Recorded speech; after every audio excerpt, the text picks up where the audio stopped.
Hi hello everybody welcome to Vikas commerce tutorials. ವಿದ್ಯಾರ್ಥಿಗಳೇ, ಬಹುಶಃ ಇವತ್ತು ನೀವು ಪ್ರಿಪರೇಟರಿ ಎಕ್ಸಾಮ್ ಅನ್ನ ಬರ್ತಿದ್ದೀರಿ. Second PUC business studies first preparatory exam ಅನ್ನ ಬಹುತೇಕ ಎಲ್ಲರೂ ಬರ್ದಿದ್ದೀರಿ.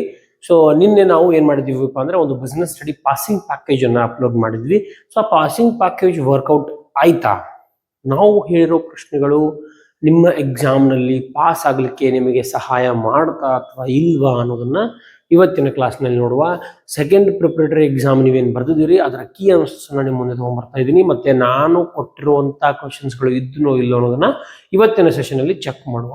Okay, so let us start our today session. ಯಾರಾದರೂ ವಾಟ್ಸಪ್, ಟೆಲಿಗ್ರಾಮ್, ಇನ್ಸ್ಟಾಗ್ರಾಮ್ ಜಾಯ್ನ್ ಆಗಿಲ್ಲ ಅಂದ್ರೆ ಜಾಯ್ನ್ ಆಗ್ಬೋದು. ಲಿಂಕ್ ಕೆಳಗಡೆ ಡಿಸ್ಕ್ರಿಪ್ಷನ್ ಅಲ್ಲಿ ಸಿಗ್ತದೆ. And let us start our today's session. Welcome to Vikas Commerce Tutorials.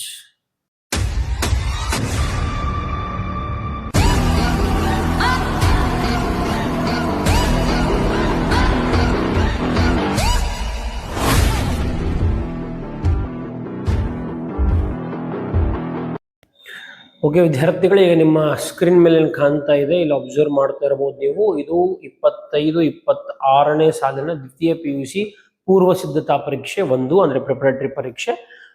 ಇದು ಈ ವರ್ಷ ಬಂದಿರೋ ಮೊದಲನೇ ಪ್ರಿಪರೇಟರಿ ಪರೀಕ್ಷೆ ಆಗಿರ್ತದೆ, ವ್ಯವಹಾರ ಅಧ್ಯಯನ.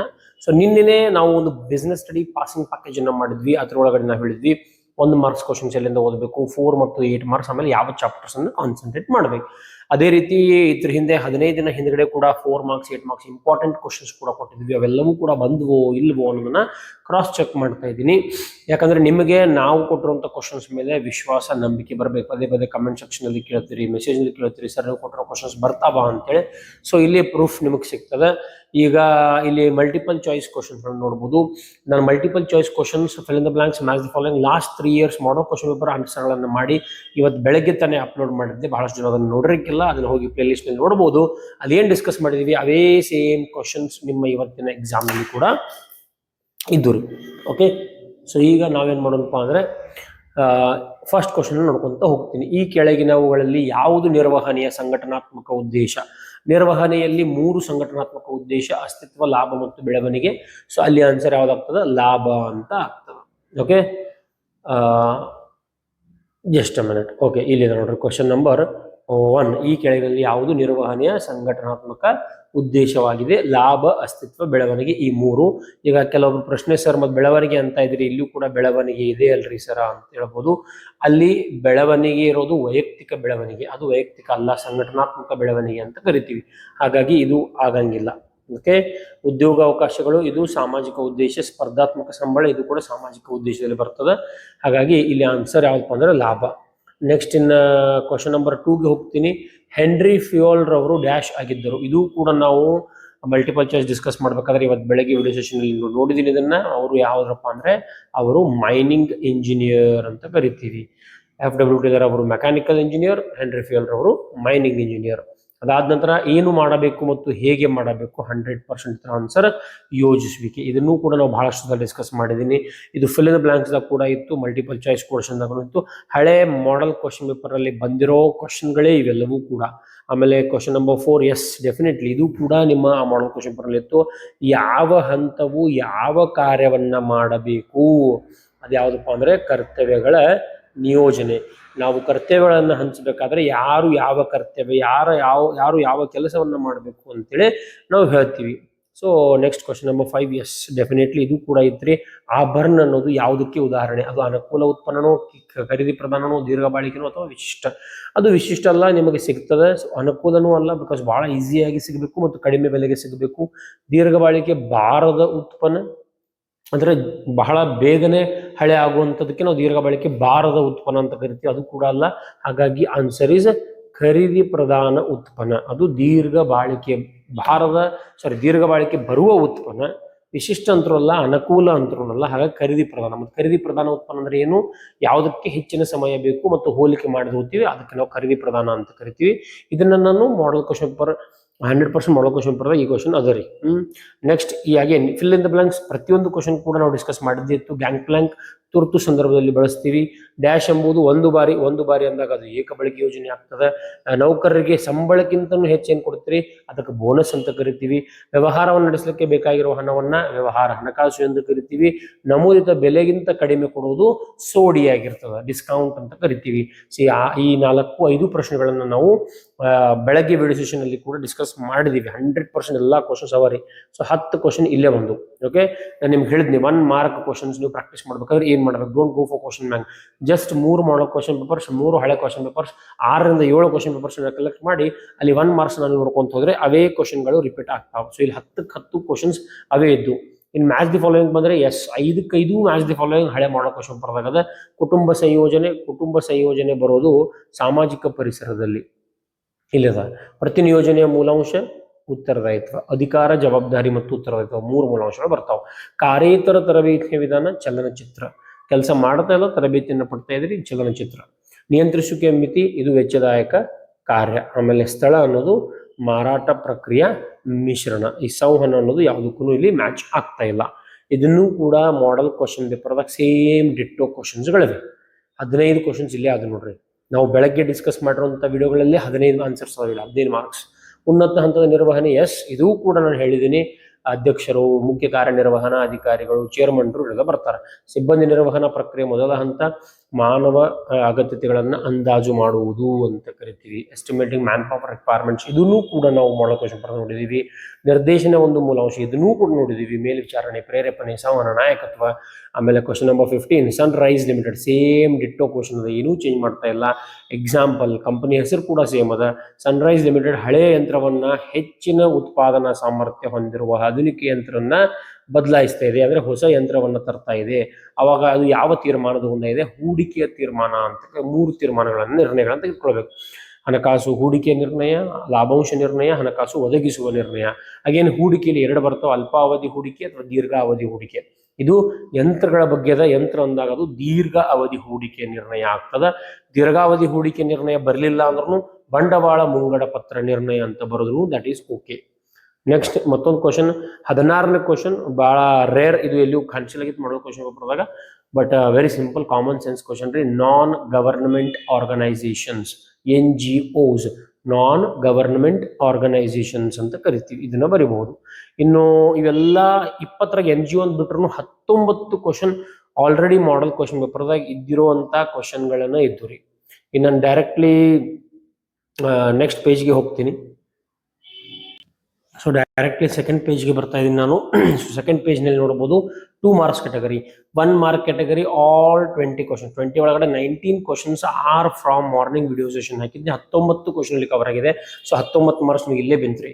ಸೊ ನೀವು ಪಾಸಿಂಗ್ ಪ್ಯಾಕೇಜ್ ನಾನು ನಿನ್ನೇನು ಅಪ್ಲೋಡ್ ಮಾಡಿದ್ದೆ ಅದನ್ನೇ ಹೇಳ್ತೀನಿ ನಿಮಗೆ. 1 ಮಾರ್ಕ್ ಕ್ಯಾಟಗರಿನ ಓದಬೇಕಾದ್ರೆ just go for model question papers and previous year question papers. ಅಷ್ಟೇನು ಆರಾಮ್ಸೆ 15+ ಅಂತ ಹೇಳಿದ್ದೆ. 19 ಕ್ವಶನ್, ಸಾರಿ 19 ಕ್ವಶನ್ಸ್ಗಳಲ್ಲಿ ಬಂದು. ಆಮೇಲೆ ನಿರ್ವಹಣೆಯನ್ನು ವ್ಯಾಖ್ಯಾನಿಸಿ 2 ಮಾರ್ಕ್ಸ್ ಇಂಪಾರ್ಟೆಂಟ್ ವಿಡಿಯೋಗಳನ್ನು ಮಾಡಿದ್ನಿ. ಪ್ಲೇ ಲಿಸ್ಟ್ ಓಪನ್ ಮಾಡಿ ಚೆಕ್ ಮಾಡಿ ನೋಡ್ರಿ ಅಂತ ಹೇಳಿದ್ನಿ. ಇದೇ ಕ್ವಶನ್ಗಳು ಕೂಡ ಕೊಟ್ಟಿದ್ದೀನಿ. ಏಕರೂಪ ಆಜ್ಞೆ ಮತ್ತು ಏಕರೂಪ ನಿರ್ದೇಶನ ಎಷ್ಟು ಸಿಲಿಪ ಅಂದ್ರೆ, ಏಕರೂಪ ಆಜ್ಞೆ ಮತ್ತು ಏಕರೂಪ ನಿರ್ದೇಶನ ಇವೆರಡು ಹೆನ್ರಿ ಫ್ಯೂಯಲ್ ರವರು ಕೊಟ್ಟಿರುವಂತ ತತ್ವ.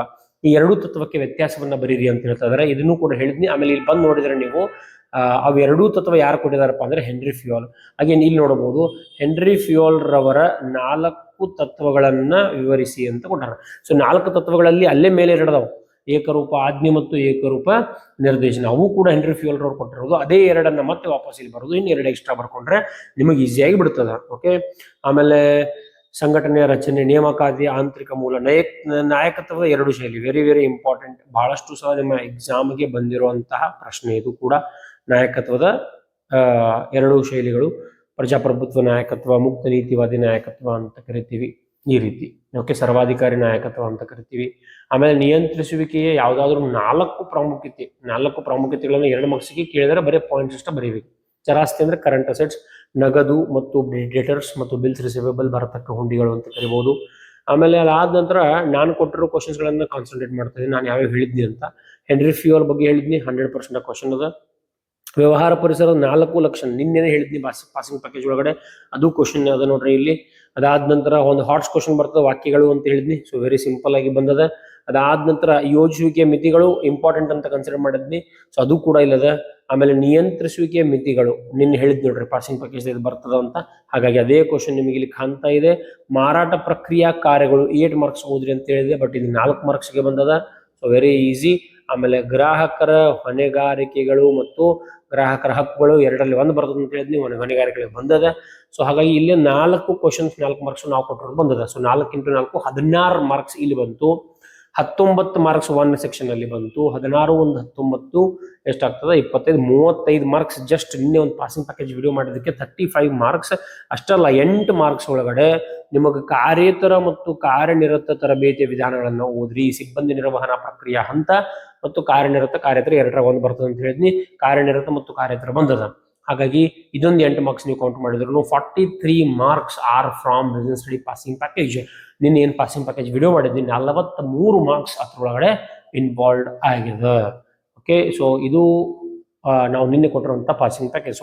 ಸೊ ಈಗ ನೀವು ಒಂದು ಕ್ಲಾರಿಟಿ ಬಂದಿರ್ತದ, ನಾನು ವಿಕಾಸ್ ಸರ್ ಅವರು ಹೇಳಿರೋ ಕ್ವಶನ್ಸ್ ನಂಬೋದಾ ಅಥವಾ ಇಲ್ವಾ ಅಂತ. ಸೊ ಈ ಪಾಸಿಂಗ್ ಪ್ಯಾಕೇಜ್ ವಿಡಿಯೋ ಮತ್ತು ಇವತ್ತು ಬಂದಿರೋ ಕ್ವಶನ್ ಪೇಪರ್ಸ್ ಕ್ರಾಸ್ ವೆರಿಫೈ ಮಾಡ್ರಿ. ನೀವೇ ಬೇಕಾದ್ರೆ ಮತ್ತೊಂದ್ಸಲ ವಿಡಿಯೋ ನೋಡ್ರಿ, ಕ್ವಶನ್ ಪೇಪರ್ ಮುಂದಿಟ್ಕೋರಿ, ನಾ ಹೇಳಿರೋ ಕ್ವಶನ್ಸ್ಗಳು ನಿಮ್ಗೆ ಕಾಣ್ತದ.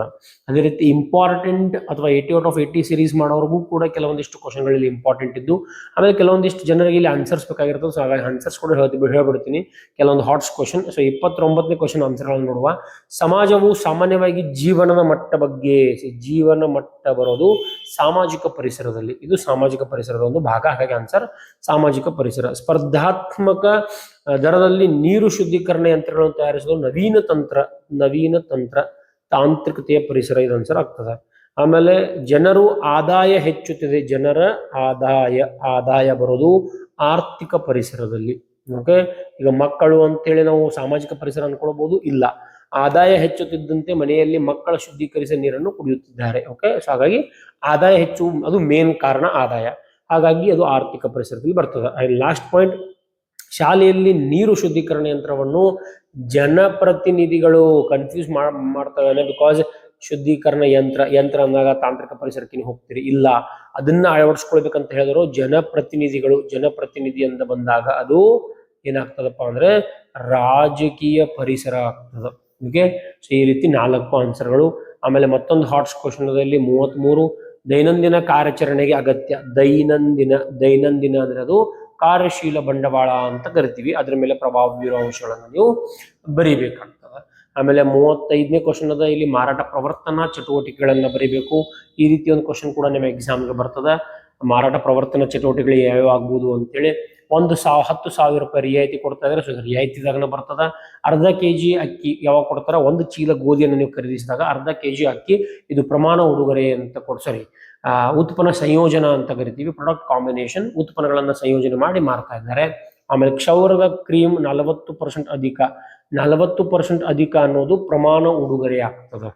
ಓಕೆ, ಅಂದ್ರೆ ಎಕ್ಸ್ಟ್ರಾ ನಿಮ್ಮ ಪ್ರಾಡಕ್ಟ್ಸ್ ಗಳನ್ನ ಕೊಡ್ತಾ ಇದ್ದಾರೆ. ಟಿವಿಯ ಖರೀದಿಯೊಂದಿಗೆ ಕಾರ್ಡ್ ಗೀಚಿರಿ, ತಕ್ಷಣ ಬಹುಮಾನ ಗೆಲ್ಲಿರಿ. ತಕ್ಷಣದ ಡ್ರಾಗಳು ಅಥವಾ ತಕ್ಷಣದ ಕೂಪನ್ಗಳು ಅಂತ ಕರಿತೀವಿ. ಲಕ್ಕಿ ಡ್ರಾ ಬೇರೆ, ಇದು ಬೇರೆ. ಓಕೆ, ಕಾರ್ಡ್ ಗೀಚಿರಿ ಅಂತ ಪಾಯಿಂಟ್ ಅದ, ಅದು ಅರ್ಥ ಆಯ್ತಾ. ಸೊ ಇವೆಲ್ಲ ಹಾಟ್ಸ್ ಕ್ವಶನ್ ಆಗಿರ್ತಾವೆ. 1 ಮಾರ್ಕ್ಸ್ದಾಗೂ ಒಂದು ಹಾಟ್ಸ್ ಕ್ವಶನ್ ಅದ. ಇಲ್ಲಿ 1 ವರ್ಡ್ ಆನ್ಸರ್ಗಳಲ್ಲಿ ಸನ್ರೈಸ್ ಹೇಳಿದ್ನ ನಿಮಗೆ, ಇದು ಬಂಡವಾಳ ಮುಂಗಡ ಪತ್ರ ನಿರ್ಣಯ. So 4 marks 2 HOTS question, very simple question paper ಇದು. ನಾನು ಕೊಟ್ಟಿರೋ ಇಂಪಾರ್ಟೆಂಟ್ ಕ್ವಶನ್ಸ್ಗಳಲ್ಲಿ 4 ಮಾರ್ಕ್ಸ್ ಅಲ್ಲ ಅದ, 2 ಮಾರ್ಕ್ಸ್ ಅದ, 1 ಮಾರ್ಕ್ ಅದ. ಸೊ ಜಸ್ಟ್ 8 ಮಾರ್ಕ್ಸ್ದಾಗ ಏನಪ್ಪಾ ಅಂದ್ರೆ ಕಾರ್ಯನಿರತ ಮತ್ತು ಕಾರ್ಯೇತರ ಹೇಳಿದ್ವಿ, ಸಂವಹನದ ಪರಿಣಾಮಕಾರಿತ್ವವನ್ನು ಕೂಡ ಹೇಳಿದ್ವಿ ಇಂಪಾರ್ಟೆಂಟ್ ಅಂತೇಳಿ.